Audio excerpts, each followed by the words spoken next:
Boa noite, queridos amigos. Com muita gratidão, nós estamos aqui hoje em mais uma oportunidade para podermos estudar o Evangelho e aprendermos com os ensinamentos de Jesus através da visão da doutrina espírita.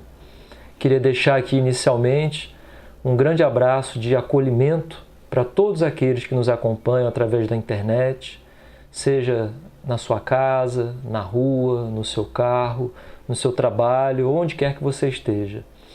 A pandemia, apesar de provocar um isolamento temporário, não é, para todos nós, também abre uma grande oportunidade para que nós possamos nos comunicar de uma forma mais interativa, de uma forma mais ampla através da internet.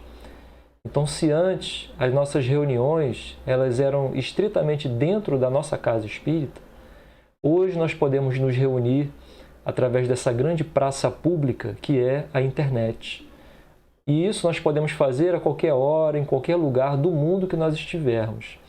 Então, essa vontade de proximidade que hoje nós podemos fazer através exclusivamente das ideias é aquilo que nos traz aqui na noite de hoje, para que nós possamos exercitar a nossa capacidade de comunicação, a nossa capacidade de entendimento sobre aquilo que Jesus quis nos deixar como uma lição de vida. E com muita gratidão, nós agradecemos aos irmãos espirituais da nossa casa, ao nosso querido Mestre Jesus, por essa oportunidade maravilhosa de podermos dividir os conhecimentos adquiridos através do estudo e pedirmos humildemente a Deus que também possa abençoar a nossa noite para que seja uma noite proveitosa de estudos e de entendimento. E para que nós possamos unir essa nossa energia, essa nossa vontade com a receptividade e a pureza do plano espiritual mais elevado, vamos aqui inicialmente fazer a nossa prece para que nós possamos iniciar a nossa noite de estudos. Então, que todos nós possamos fechar os nossos olhos, possamos inicialmente agradecer ao nosso querido Mestre Jesus por mais essa oportunidade maravilhosa de nos reunirmos em seu nome para estudarmos o Evangelho, que nós possamos agradecer aos espíritos amigos da nossa casa, da Fraternidade Oficina do Amor, para que eles possam nos intuir, possam nos aconselhar e possam também dirigir as atividades desta noite através das nossas reflexões, para que elas sejam didáticas, para que elas cheguem a todos através de um entendimento claro, de um entendimento racional. E que, acima de tudo e sobretudo, nós possamos sempre agradecer a Deus, nosso Pai maior, por mais essa oportunidade em que podemos nos encontrar, em mais essa oportunidade que Ele nos concede a encarnação atual para evoluirmos, e em mais essa oportunidade de buscarmos a doutrina espírita como um norte para a nossa vida. Que Jesus, os amigos espirituais e, sobretudo, nosso querido Deus, possam nos conceder uma noite abençoada, de bênçãos e de facilidade nos estudos. E que assim seja, Senhor. Graças a Deus. Então, queridos amigos, o nosso comentário inicial vai falar um pouquinho sobre o capítulo da noite de hoje, né?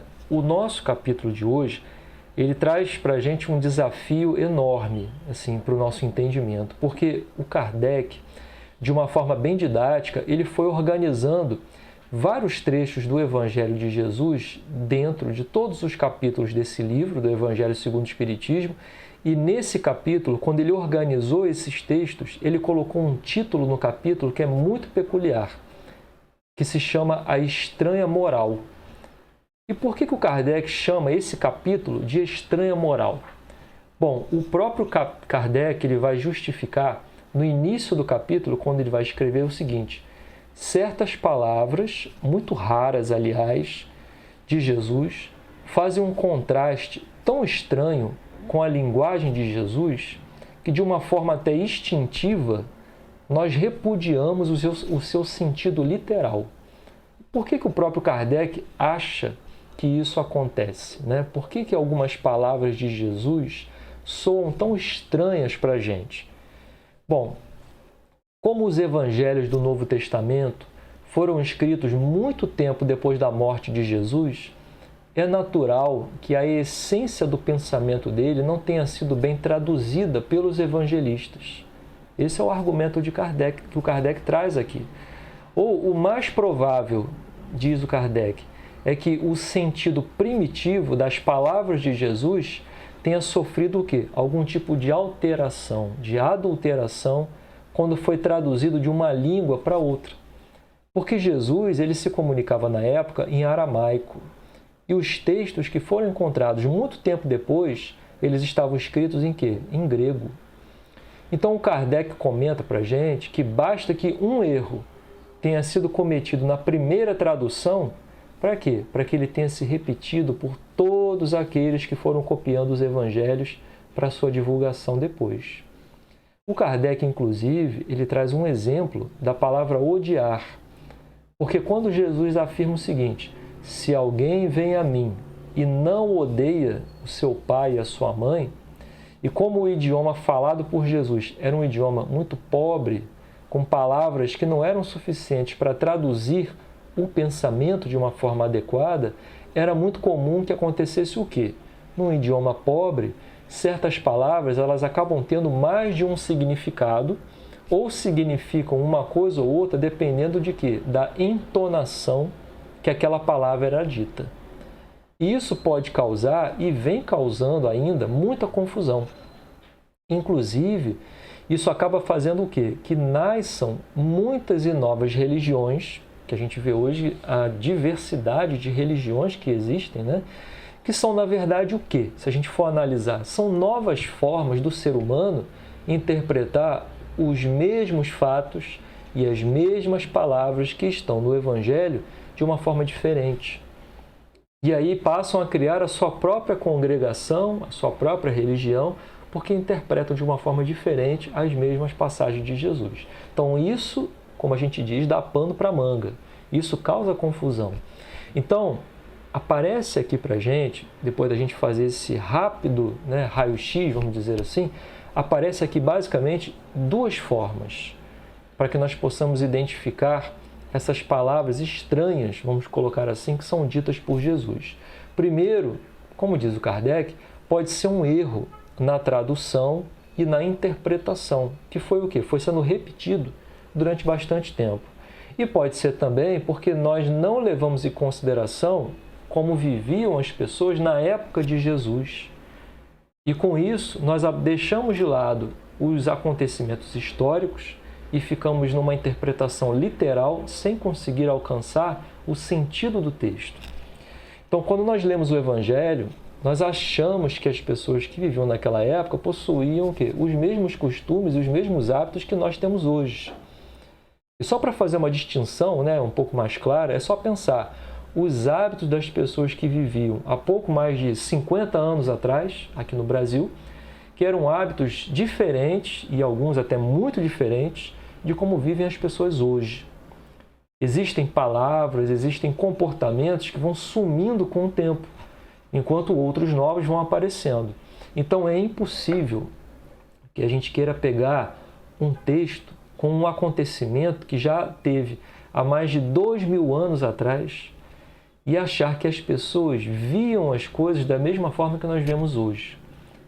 Um outro aspecto que também a gente deve analisar é que Jesus ele vive no lado oriental do mundo, que tem costumes e tradições muito diferentes de nós, os ocidentais. E justamente percebendo que existe uma dificuldade de interpretar o texto bíblico, tanto pelas palavras quanto pelo aspecto histórico, foi que o Allan Kardec colocou um item na introdução do próprio Evangelho segundo o Espiritismo, que ele dá o título de Notícias Históricas.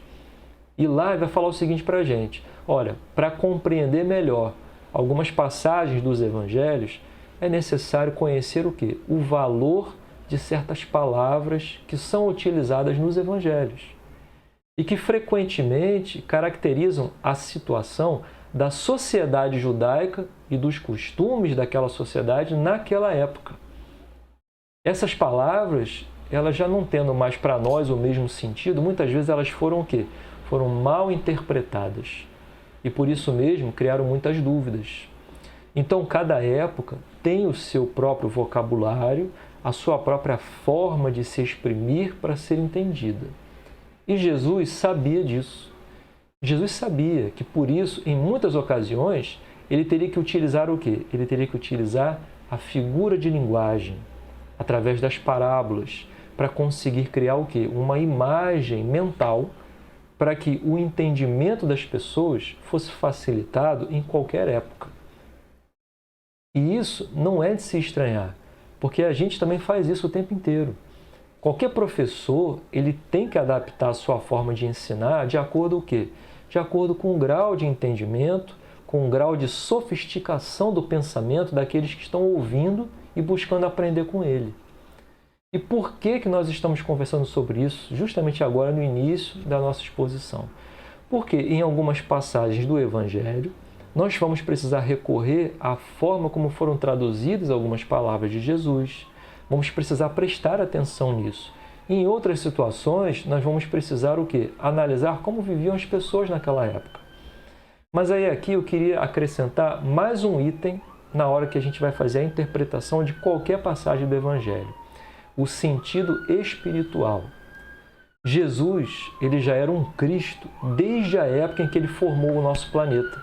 E isso aconteceu quando? Aproximadamente, diz a ciência, há 4,5 bilhões de anos atrás.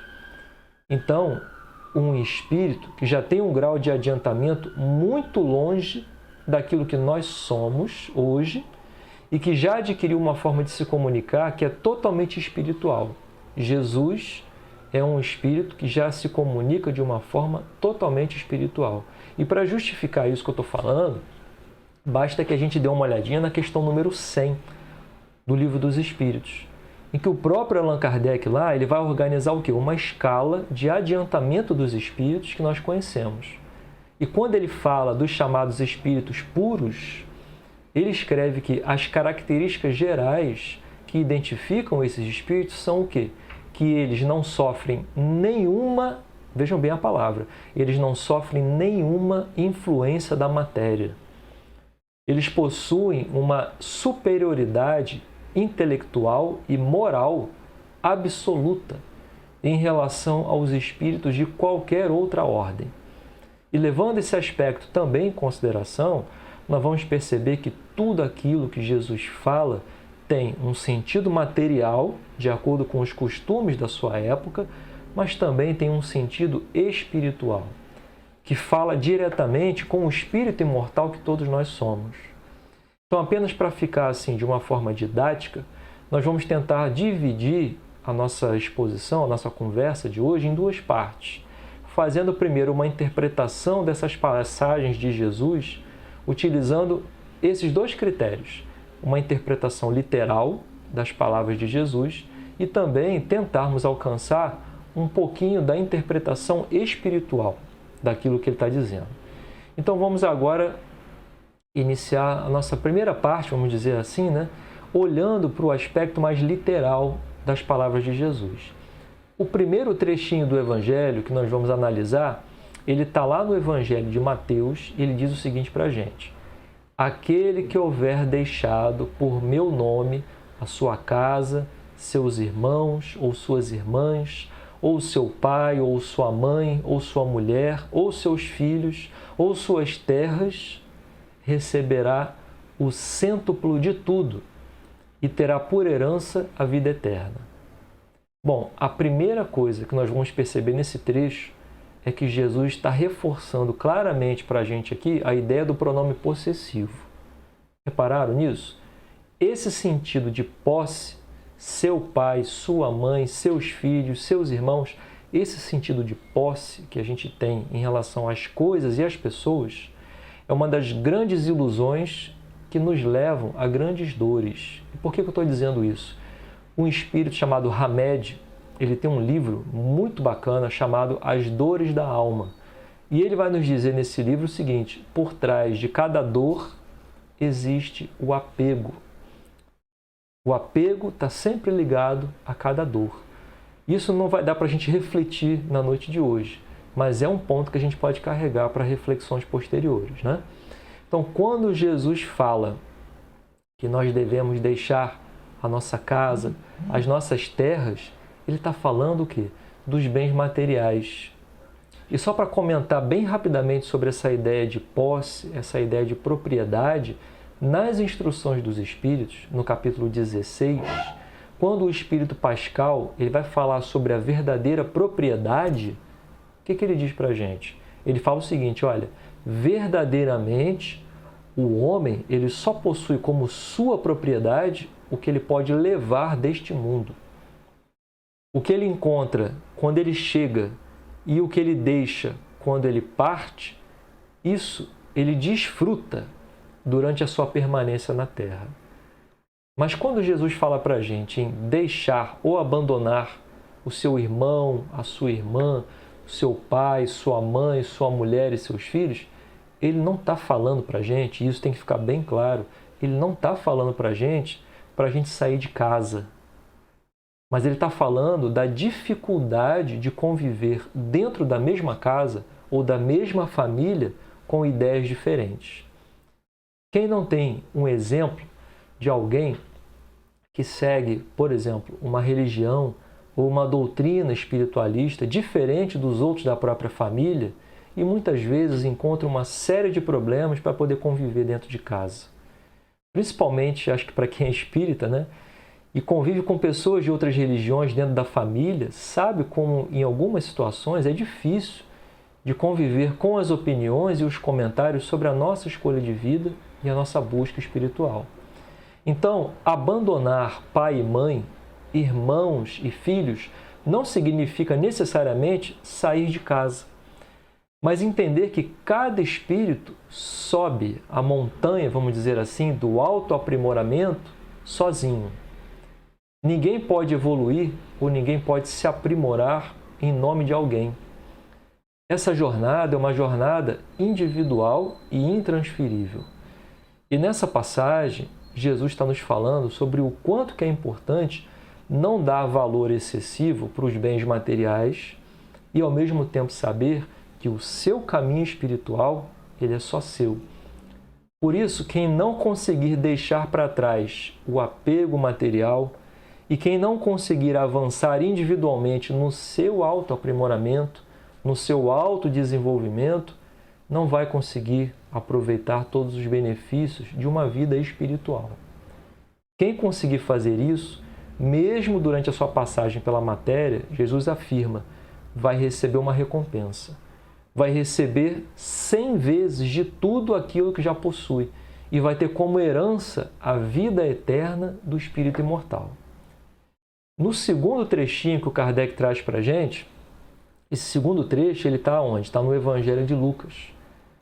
E o segundo trecho diz o seguinte: então disse Pedro, quanto a nós, mestre, vês que tudo deixamos e que te seguimos.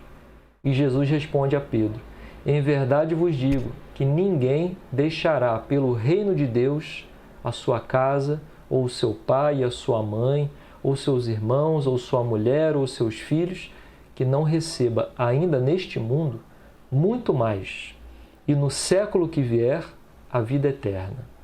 Então, nesse outro trecho, a gente tem o quê? Basicamente, o mesmo argumento.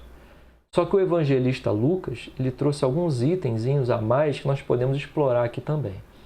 Jesus tinha acabado de explicar a dificuldade daquele que se apega aos bens materiais de entrar no mundo espiritual.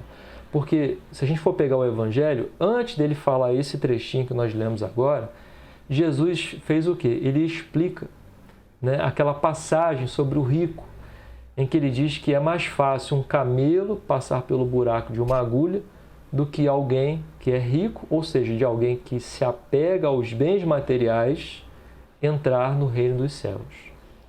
E depois de ouvirem Jesus falar isso, as pessoas começaram a se perguntar, poxa, então quem é que vai se salvar?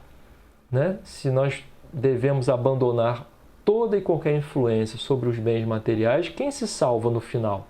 E aí é quando Pedro, né? E é engraçado que o Pedro é bem a nossa cara, né? O Pedro é bem como nós somos, né? Então Pedro entra na história e fala para Jesus assim, ó, mestre, quanto a nós que estamos aqui com você, repara bem, nós já deixamos tudo e estamos te seguindo. Tipo assim, não esquece da gente não, né? Mas esse trecho do Evangelho de Lucas, ele também coloca um ponto importante no argumento de Jesus. Jesus diz que quem conseguir vencer o apego da matéria e caminhar para a vida espiritual, já como encarnado, ou seja, aquele que durante o trânsito no corpo físico, enquanto nós estamos aqui na matéria, esse que já consegue olhar para o lado espiritual da vida, ele diz que essa pessoa, esse espírito, já consegue receber aquilo que deixa o espírito feliz já neste mundo, já durante o seu caminho, durante a matéria. E muito mais, diz ele, vai receber no século que vier, no século do espírito, aquele que nós estamos agora entrando, né, no terceiro milênio, aquele que vai trazer para a gente um sentido mais espiritual para a vida. Nós já alcançamos tudo que seria possível para a nossa evolução material. Nós temos muito conforto, muita evolução naquilo que nós fazemos. Mas espiritualmente, nós ainda estamos caminhando. Então, aquele que aprender a olhar para o lado do espírito, já na vida como encarnado, já vai conseguir ter algumas alegrias. Então, o que isso tudo está querendo dizer para a gente? Que aquele que consegue se desprender da sensação da matéria, de pensar mais como um espírito que está vivendo temporariamente dentro da matéria, que é isso que nós somos, um espírito vivendo temporariamente dentro de um corpo físico, essa pessoa já consegue ter uma percepção, como encarnado, da satisfação das alegrias que o espírito pode sentir. E por outro lado, aquele que só vive preso aos bens materiais, sabe, né, que a sensação existe de prazer, de satisfação, mas que essa satisfação é uma satisfação temporária. E é por isso que nós estamos o quê? O tempo inteiro buscando possuir, consumir, gozar ainda mais, porque é uma satisfação que não sacia. Diferente de quando a gente sente uma alegria no espírito, que é aquilo que causa uma sensação de bem-estar, que é muito mais constante e que nos faz querer o quê? Buscar cada vez viver mais essa sensação de alegria e de satisfação que só o espírito pode sentir. E nesse terceiro e último trechinho trazido por Kardec, também está lá no Evangelho de Lucas, ele diz o seguinte: um outro lhe disse, Senhor, eu te seguirei, mas permita que antes eu disponha daquilo que eu tenho na minha casa. E Jesus lhe disse, olha, quem quer que tendo posto a mão na charrua, e o que é a charrua? Só para a gente poder esclarecer, né? A charrua era um instrumento da agricultura que servia para quê? Para rasgar o solo e preparar o campo para receber a semente. Então Jesus diz o seguinte: quem quer que, tendo posto a mão na charrua, olhe para trás, esse não é digno do reino de Deus. E aí aqui a nossa interpretação, ela já vai começando a entrar um pouquinho no lado espiritual. Jesus vai utilizar essa imagem da charrua, que é um instrumento simples da época, que servia para quê? Para abrir o solo, para plantar a semente depois, fazendo uma comparação daquilo que acontece dentro da nossa alma, quando nós estamos dispostos a abrir caminhos dentro de nós para uma vida espiritual. Então, é como se nós estivéssemos na nossa vida material colocando o quê? Condições para começarmos a nossa jornada como espírito. É como se nós estivéssemos dizendo para Jesus o seguinte: Jesus, eu entendo que eu preciso e eu tenho que caminhar como um espírito imortal. Eu entendo que eu preciso aprender os valores morais que são importantes para o meu espírito. Mas eu tenho aqui o meu pai, por exemplo, que ainda está muito atrasado como espírito. Eu tenho aqui os meus pertences, as minhas posses, aquilo que eu tenho que organizar, né, para quando eu partir para o outro lado da vida, eles fiquem em boas mãos. Eu tenho aqui um filho que eu preciso orientar para que ele não se perca no caminho como espírito. E depois que eu conseguir ajeitar tudo isso e muitas outras coisas que nós colocamos como empecilho, aí sim, Jesus, aí eu começo a fazer a minha jornada. É isso que Jesus está dizendo para a gente nessa passagem aqui. Na nossa forma de ver a vida, são preocupações justas. Quem não se importa com alguém querido, quem não se importa com aquilo que conseguiu adquirir com o seu próprio esforço? Mas, na visão do espírito imortal, são coisas supérfluas. Porque o que é meu hoje como posse, na verdade, a gente deve entender que não é meu. É apenas uma riqueza que foi colocada nas minhas mãos para que eu pudesse administrar para Deus, que é o verdadeiro dono. E as pessoas que fazem parte da minha vida são espíritos independentes e que sempre foram e sempre continuarão sendo guiados por Deus antes de fazerem parte da minha família atual ou da minha vida atual. Então, olhar as palavras de Jesus através da visão espiritual, talvez, e eu digo que nem talvez, com certeza, é a nossa tarefa mais difícil na encarnação. Algumas situações, como essas que eu falei agora, são tão difíceis da gente transpor, da gente deixar de lado as preocupações materiais e pessoais. Essas situações são às vezes tão difíceis da gente transpor, tão difíceis da gente entender, que nós achamos em muitas situações que Jesus está até forçando uma barra, se é que a gente pode dizer assim. E Jesus está muitas vezes estabelecendo uma condição que eu nunca vou conseguir alcançar. Mas aí, a própria vida de Jesus é onde nós devemos buscar todas as inspirações para as nossas dificuldades. Porque acredite, não existe nenhuma dificuldade na sua vida que Jesus já não tenha passado e não tenha ensinado como superar.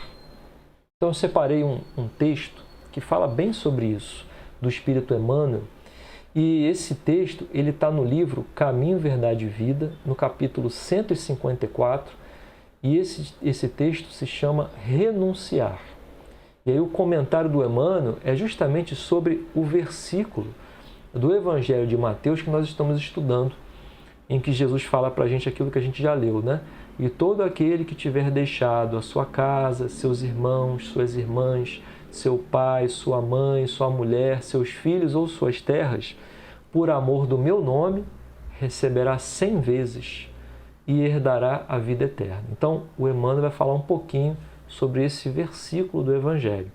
E ele vai falar assim para a gente: nesse versículo do Evangelho de Mateus, o Mestre Divino nos induz ao dever de renunciar aos bens do mundo para alcançar a vida eterna. O Emmanuel diz para a gente: existe uma necessidade, Jesus proclama isso, de abandonar pai e mãe, mulher e irmãos do mundo. No entanto, é necessário que a gente possa esclarecer como que a gente pode abandonar, como que a gente pode renunciar a isso que Jesus fala. Então ele diz, Jesus explica que o êxito pertence àqueles que procedem assim por amor do seu nome. Então, à primeira vista, quando a gente lê isso, esse conselho de Jesus parece o quê? Parece um contrassenso para a gente. E aí o Emmanuel fala para a gente, como nós podemos esquecer os sagrados deveres da existência se o próprio Cristo veio até nós para santificar esses deveres? Então, os discípulos mais precipitados não souberam atingir o quê? O sentido das palavras de Jesus nos tempos mais antigos.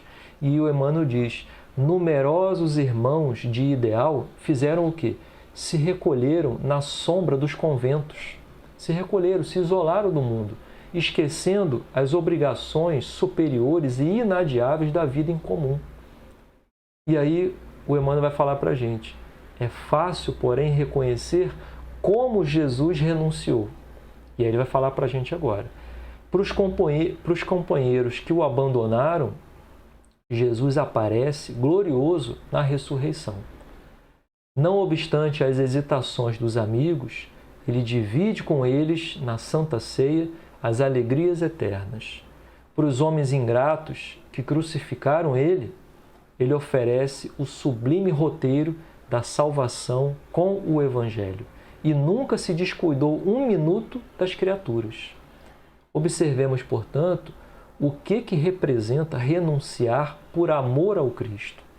E aí o Emmanuel vai dizer, é perder as esperanças da terra, conquistando as do céu. Então, se os pais são incompreensíveis, se a companheira ou o companheiro é ingrato, se os irmãos parecem cruéis, é preciso renunciar à alegria de ter eles melhores ou perfeitos. E, ao contrário, nos unindo ainda mais a eles todos, a fim de trabalhar no aperfeiçoamento com Jesus. E aí o Emmanuel nos pergunta, acaso você não encontra compreensão no lar? Os seus amigos e seus irmãos são indiferentes e rudes? Aí ele diz, permanece ao lado deles. Então não é abandonar saindo de casa, como a gente já falou. O Emmanuel está reforçando essa ideia. Permanece ao lado deles mesmo assim, esperando para mais tarde a alegria de encontrar aqueles que se afinam perfeitamente contigo. E somente dessa forma você vai renunciar aos teus parentes, fazendo a eles todo o bem por dedicação ao Mestre. E somente com semelhante renúncia você vai conseguir alcançar a vida eterna. Olha que explicação bacana do Emmanuel, que esclarece para a gente a forma como nós devemos interpretar essas passagens de Jesus. Então que fique bem claro para a gente aqui que a ideia de Jesus não é que você abandone os seus bens, largue tudo, ou a sua família. Os bens materiais que você recebe para administrar, mais tarde, você inclusive vai prestar contas por eles. E os familiares que fazem parte do seu círculo mais próximo são espíritos que precisam do seu exemplo do amor a Jesus, mesmo que eles não te entendam momentaneamente. Em outro trecho do Evangelho de Mateus, Jesus vai falar para a gente assim, não pensem que eu vim trazer a paz à terra. Eu não vim trazer a paz, mas eu vim trazer o quê? A espada. Porque eu vim separar o homem de seu pai, a filha da sua mãe e a nora da sogra. E o homem terá por inimigos aquele da sua própria casa. É uma outra passagem que soa muito estranha para a gente. Mas só para confirmar que o entendimento é esse que a gente está trazendo até agora, que não é abandonar de forma definitiva e de que Jesus está dizendo sim, a dificuldade de algumas pessoas de entenderem o caminho do Evangelho, que às vezes você já entende, vai fazer com que dentro da mesma casa dentro da mesma família, ocorram divisões. Como a gente já deu alguns exemplos aqui de pessoas de religiões diferentes que têm muita dificuldade em conviver com familiares. E só para a gente poder confirmar, só para a gente poder corroborar essa forma de entendimento, lá na pergunta 305 do livro O Consolador, e esse livro ele contém perguntas que foram feitas por o Espírito Emmanuel e foram respondidas através da psicografia do Chico, perguntaram o seguinte para o Emmanuel: a afirmativa do Mestre, porque eu vim colocar em divisão o filho contra o seu pai, a filha contra a sua mãe e a nora contra a sua sogra. Aí pergunta para o Emmanuel: como deve ser compreendida essa passagem em espírito e em verdade? Como nós devemos entender essa passagem? O Emmanuel vai responder o seguinte: ainda aqui nós temos de considerar a feição antiga do hebraico, com a sua maneira vigorosa de expressão. Então seria absurdo admitir que Jesus viesse estabelecer uma perturbação no Instituto da Família Humana, nas suas elevadas expressões afetivas, mas sim que os seus ensinamentos seriam um fermento, vamos colocar assim, um fermento divino das opiniões, e estabeleceriam o quê? Movimentos materiais das ideias renovadoras, fazendo luz no íntimo de cada um, através do esforço, o quê? Do esforço próprio, para a felicidade de todos os corações. Então, a ideia aqui é a mesma que nós estamos falando até agora. Por amor a Jesus, muitas vezes dentro da nossa própria casa, nós vamos ter diferenças com as pessoas que convivem com a gente. Mas isso é motivo para que nós possamos abandonar todas elas e sair de casa? Não. Jesus, que sempre pregou o amor ao próximo, será que ele diria também para a gente abandonar todos eles? Será que sobraria alguma família inteira nesse mundo se em qualquer dificuldade nós saíssemos de casa? Então a ideia não é essa. Então por isso, a ideia de deixar ou de abandonar a sua casa não deve ser interpretada de uma forma somente literal. Porque interpretando de uma forma literal, muitas pessoas, como diz o Emmanuel, saíram das suas casas e foram se isolar nos conventos, achando que estavam entendendo os ensinamentos de Jesus. E dessa forma, também diz Emmanuel, perderam uma grande oportunidade de conviver com aqueles que Deus destinou para o seu próprio aprimoramento, que são os familiares, que são aqueles mais próximos.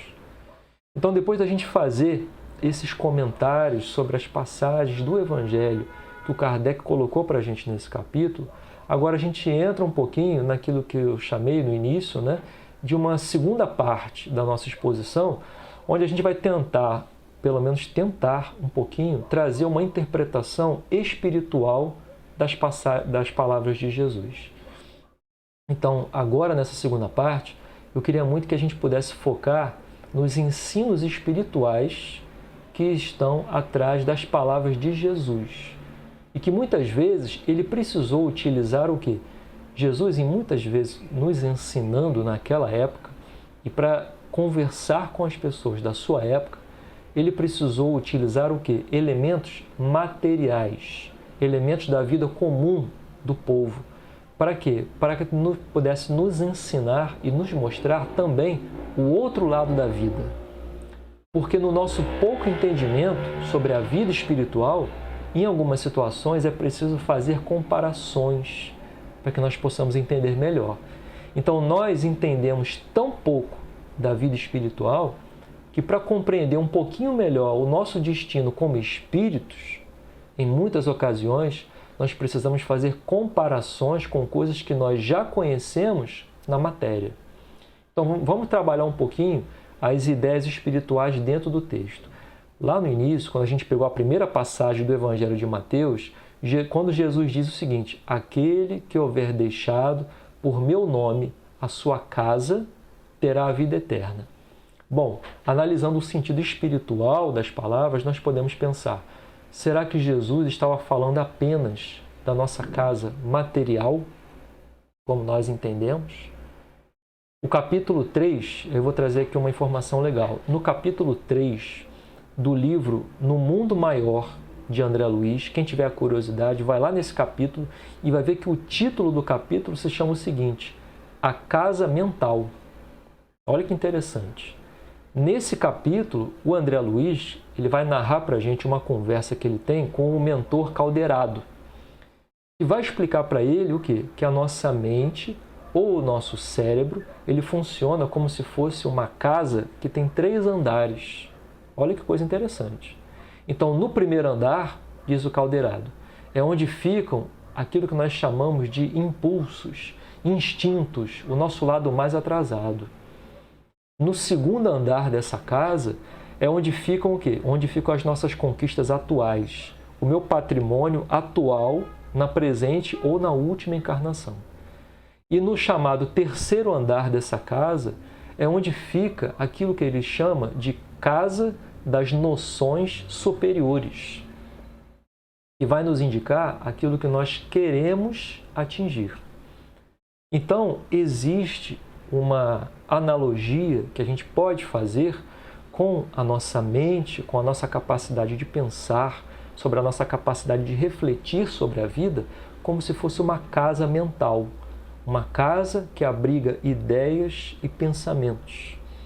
Então, Jesus, se nós pudéssemos expandir a interpretação daquilo que Jesus diz, Jesus também faz um apelo para que todos nós possamos abandonar a nossa casa de impulsos e de instintos. E que nós possamos o quê? Nos dirigir para essa casa de noções superiores da vida. Não é isso? Jesus vivia numa época em que a sociedade, por exemplo, ela era muito patriarcal, ou seja, toda a vida da família e da comunidade estava centrada na figura do homem, do patriarca. Naquela época, o homem tinha muito mais influência do que a figura da mulher. Então, o pai era quem mandava na família. E aí a gente pode se perguntar, dentro da sua casa mental, qual é o pensamento principal que norteia e orienta a sua vida? Dentro de todas as ideias, dentro de todas as aspirações que você possui, qual delas influencia mais e manda na sua vida? Então, se você tiver que abandonar o pai das suas ideias, qual delas tem mais influência sobre você? Essa ideia permite que a gente possa o quê? Que a gente possa melhorar como espírito. Essa ideia de observar qual é a ideia central que ainda nos prende naquilo que é material é muito importante. Então Jesus diz para a gente, se você souber abandonar o seu pai na sua casa mental, você consegue andar melhor. Um outro exemplo que Jesus utiliza, entre as suas ideias, qual delas é a mãe de todos os vícios que nascem dentro de você? Os Espíritos não dizem para a gente que o egoísmo é a mãe de todos os vícios? E se o egoísmo é a mãe de todos os vícios, quem são os irmãos e as irmãs que Jesus nos pede para abandonarmos? Será que não podem ser também todos aqueles sentimentos, aqueles pensamentos inferiores que nós carregamos e que são o quê? São irmãos, são irmãs uns dos outros? A vaidade, a inveja, a cobiça, o ciúme, será que todos esses não podem ser considerados também como vícios irmãos que derivam da mesma mãe, que é o egoísmo que nós carregamos dentro de nós? E os filhos? Quem são os filhos que nós devemos abandonar? Será que não podem ser também os pensamentos e as atitudes contrários à lei de Deus que nascem dos nossos erros e dos nossos enganos? São os nossos filhos. Então, Jesus diz, aquele que houver deixado por meu nome a sua casa mental inferior, os inúmeros vícios que são irmãos uns dos outros, o seu pai, que é o pensamento central que nos domina, que coordena o rumo da nossa vida para um destino ruim. A nossa mãe, que é aquele vício mais entranhado dentro de nós, que é a fonte de onde nascem todos os outros vícios dentro da gente. A nossa mulher ou o nosso marido, que é o quê? Que é aquele pensamento ruim que mais nos acompanha no dia a dia, com quem nós estamos casados praticamente o tempo inteiro com aquele tipo de pensamento. Ou os nossos filhos, que são justamente o quê? Aquelas atitudes que nasceram de você. E, finalmente, que nós possamos conseguir abandonar as nossas terras, que são aqueles terrenos inúteis, aqueles espaços inúteis que nós preparamos dentro de nós para receber o quê? Receber a semente da ignorância, a semente da discórdia, a semente da maldade. Se nós não conseguirmos abandonar esses parentes que nós carregamos dentro de nós, fica mais difícil de caminhar para uma vida espiritual. Vai ser muito mais difícil de receber como herança, como Jesus disse, a vida eterna, a alegria como espírito. Então, por mais que seja estranho demais falar isso, né, se a gente for olhar para a nossa vida atual, nós não estamos vivendo como encarnados a vida real. Ué, Wallace, como assim nós não estamos vivendo a vida real? Esse mundo que nós estamos vivendo como encarnados é apenas um mundo temporário. É apenas um mundo para aprendizado. Porque a vida principal é qual? É a vida do espírito. E não sou eu que estou dizendo isso, não. Na pergunta 85 do Livro dos Espíritos, o Kardec vai perguntar de uma forma bem clara para os espíritos: qual dos dois, o mundo espiritual ou o mundo corporal, é o principal na ordem das coisas? E a resposta dos espíritos é direta: o mundo espiritual. Ele é pré-existente e sobrevive a tudo. Então, a nossa atenção principal deve ser sempre voltada para quê? Para melhorar o espírito. E para isso, Jesus nos pede que nós consigamos abandonar aquilo que nos influencia excessivamente de uma forma material. E Jesus nos deixou um conselho maravilhoso quando ele disse o seguinte: quem quer que tenha colocado a mão na charrua e olhar para trás, esse não é digno do reino de Deus. O que ele está dizendo para a gente? Ele está pedindo para que todos nós, quando iniciarmos a nossa jornada para a melhora do nosso espírito, que nós não olhemos para trás, que nós não voltemos atrás para entrar nessa casa mental da inferioridade. Jesus, em uma outra passagem do Evangelho, ele vai falar o seguinte: quem estiver no telhado, não desça para pegar os seus pertences dentro de casa. Quem estiver no campo, não retorne para pegar as coisas que ficaram para trás.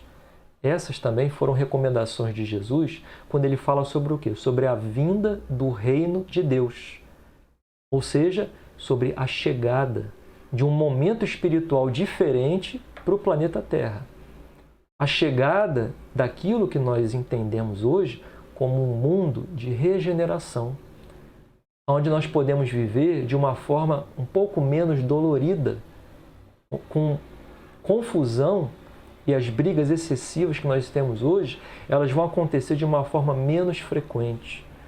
A enganação, a mentira, a perturbação são coisas que vão aos poucos diminuindo e sendo deixados para trás. E aí nós poderemos encontrar um clima melhor para conviver uns com os outros. Então, quando esse momento estiver chegando, que nós estivermos na porta do mundo de regeneração, e nós estamos hoje, basta ver os acontecimentos que estão acontecendo, não é terremoto, não é tsunami só que acontece, porque isso sempre aconteceu, mas é a grande revolução moral, a perturbação moral que acontece na sociedade hoje em dia. Então, ele diz para a gente, quando esse momento estiver chegando, e nós estamos nele hoje, estamos no ápice da regeneração, quando esse momento estiver acontecendo, não olhe para trás, não fique preso com os sentimentos inferiores, porque se você não conseguir a ajustar a sua casa mental para o novo mundo que está aí se desenhando na sua frente, você vai acabar sendo convidado a se dirigir para um outro lugar que seja mais compatível com as suas ideias e com os seus sentimentos inferiores. Então Jesus o tempo inteiro está nos alertando sobre a melhor forma de nós convivermos com os outros e de mantermos o quê? A nossa sintonia para o mundo que nós desejamos. Então a gente poderia aqui pegar cada versículo do estudo da noite de hoje, meditarmos profundamente sobre o sentido literal, sobre o sentido espiritual de cada palavra. E eu até convido que cada um de vocês possam fazer isso. Como eu já disse no início, um Cristo, ele fala sempre em sentido espiritual. Aquilo que ele usa de exemplo é justamente para fazer com que nós possamos imaginar o outro lado da vida. Então, que cada um de nós possa, sempre que ler as palavras de Jesus, fazer essa interpretação. O que de sentido espiritual Jesus quis dizer com isso? Então, nesse momento, a gente, pelo andar da hora, a gente acaba chegando no final do nosso estudo, né? Eu queria muito agradecer a atenção de todos vocês, pedir para que cada um de nós que nos assistem, né, possa meditar sobre essas palavras de Jesus, pegando esse trechinho do Evangelho para meditar. Estudar o Evangelho de Jesus é uma tarefa para a nossa vida inteira, para a vida inteira.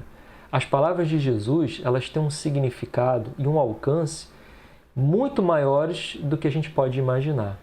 Eu lembro que tem uma certa ocasião, o Espírito Emmanuel, ele falou para o Chico que quando ele, Emmanuel, se dirigia para o plano espiritual superior para estudar o Evangelho, ele se sentia tão pequeno diante dos estudos que ele assistia lá, que ele se sentia como se fosse um jacaré no meio daqueles espíritos de luz. É engraçado o Emmanuel falar isso, né? E muitas vezes é assim que muitos de nós ainda nos sentimos quando pegamos as palavras de Jesus e tentamos tirar dali algum proveito, né? Na verdade, em algumas situações parece mesmo que nós somos jacarés buscando o nosso caminho de evolução dentro desse rio da vida que nós ainda vivemos, né? Mas um dia, quando a gente for aos poucos possuindo mais entendimento e, sobretudo, quando a gente for possuindo mais sentimento, a gente vai conseguir compreender melhor o Evangelho de Jesus, vamos conseguir caminhar ao lado dele, abandonando a nossa casa, as nossas terras, o nosso pai, a nossa mãe, os nossos filhos, para alcançarmos esse caminho de alegria como espíritos imortais que todos nós somos.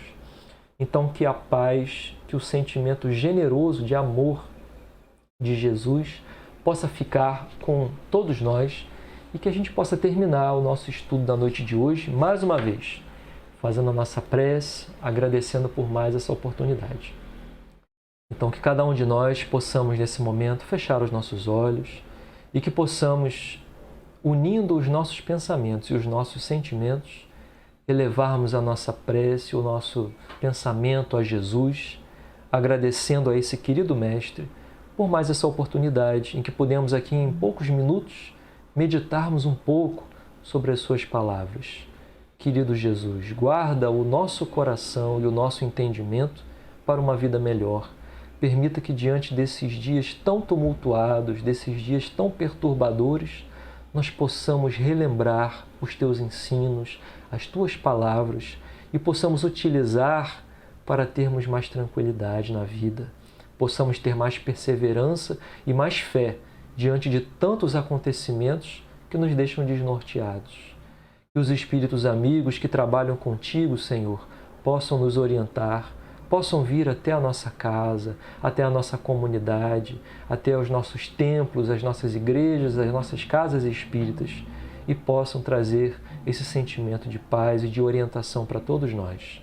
Mas que, acima de tudo, que a nossa prece, que a nossa gratidão possa chegar até Deus e possamos dizer a Ele: obrigado, Senhor, pela nossa encarnação, por mais essa oportunidade de estudarmos a doutrina espírita e de aprendermos com os ensinamentos de Jesus.